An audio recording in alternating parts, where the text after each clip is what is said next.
ইমাম আহমদ ইবনে হাম্বলের নাম শুনেছেন? হাম্বলি মাযহাবের প্রতিষ্ঠাতা।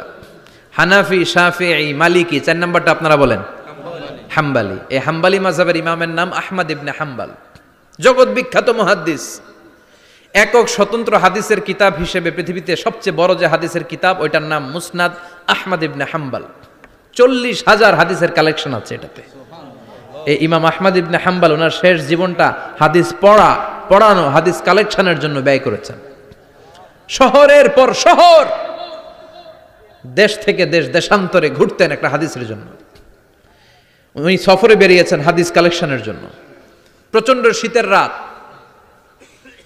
উনি মাগরিবের নামাজ, এশারের নামাজ পড়ে একটা মসজিদে শুয়ে পড়লেন, আর শুয়ে শুয়ে হাদিস পড়তেছেন। কি পড়তেছেন? কথা বলেন।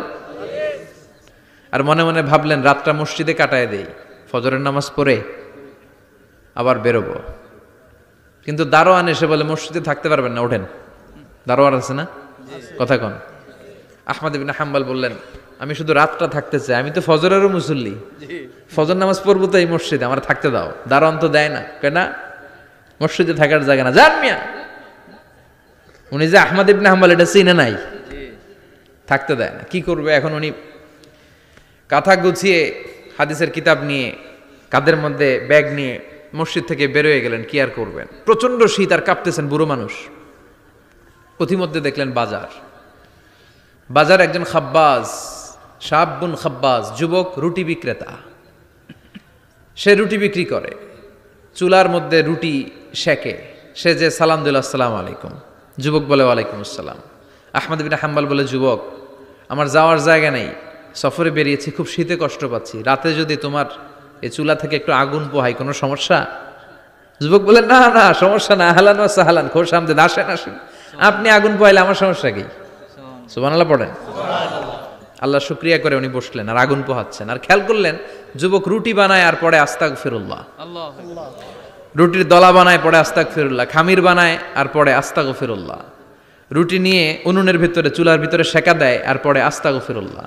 দোকানদারের কাছে কেউ আসলেই সে রুটি দেয় আর পড়ে আস্তাগফিরুল্লাহ। ক্রেতার কাছ থেকে টাকা নিয়ে ক্যাশ বক্সে রাখে আর কি পড়ে? আবার রুটি বানানো শুরু করে আর কি পড়ে? খালি এইটাই পড়তেছে। ইমাম আহমদ ইবনে হাম্বল তো অবাক, কিরে এটা আবার কেমন যুবক, খালি আস্তাগফিরুল্লাহ। উনি প্রশ্ন করলেন, যুবক ঘটনা কি? আসার পর থেকেই তোমার দেখতেছি তুমি রুটি বানাও, রুটি বিক্রি করো আর পড়ো আস্তাগফিরুল্লাহ, মালাকা ইয়া শাবাব। যুবক বলে, আস্তাগফিরুল্লাহ আমার সবচেয়ে বেশি পছন্দের আমল, আমি সব সময় আঠার মতো ইস্তেগফারের সাথে লেগে থাকি আর সব সময় পড়তে থাকি আস্তাগফিরুল্লাহ, আর এর বদৌলতে আল্লাহ আমারে মুস্তাজাবুদ দাওয়া বানিয়ে দিয়েছে। আহমদ ইবনে হাম্বল তো অবাক, আনতা মুস্তাজাবুদ দাওয়া, তুমি মুস্তাজাবুদ দাওয়া, রুটিওয়ালা। আমি এত বছর হাদিস পড়াই, আমিও তো মুস্তাজাবুদ দাওয়া না, আর তুমি রুটি বেচো বাজারে, তুমি মুস্তাজাবুদ দাওয়া, তুমি দোয়া করলেই সব কবুল হয়ে যায়। যুবক বলে, না আনা মুস্তাজাবুদ দাওয়া, আমি আমার জীবনে যত দোয়া করেছি কবুল করে নিয়েছে কে? আল্লাহ। সব দোয়া কবুল করে নিয়েছে আল্লাহ, একটা দোয়া ছাড়া। কয়টা? আহমদ ইবনে হাম্বলের কৌতূহল, কিউরিয়াসিটি আরো বেড়ে গেল। কি? সব দোয়া কবুল হয়েছে, একটা দোয়া ছাড়া। মাযালিকা দোয়া ইয়া শাব, কি সেই দোয়া?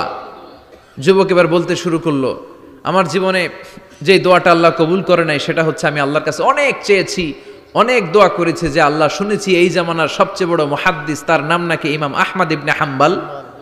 আল্লাহ তোমার কাছে আমার চাওয়া, আমি যেন এই ইমাম আহমদ ইবনে হাম্বলের দেখে মরতে পারি, আমি যেন ইমাম আহমদ ইবনে হাম্বলের হাতে হাত রেখে মুসাফা করতে পারি আর তার কপালে একটা চুমু এঁকে দিতে পারি। আহমদ ইবনে হাম্বল আবেগপ্রবণ হয়ে গেলেন, চোখের পানি ছেড়ে দিলেন, বললেন, যুবক তোমার এই দোয়াটাও কবুল হয়ে গিয়েছে।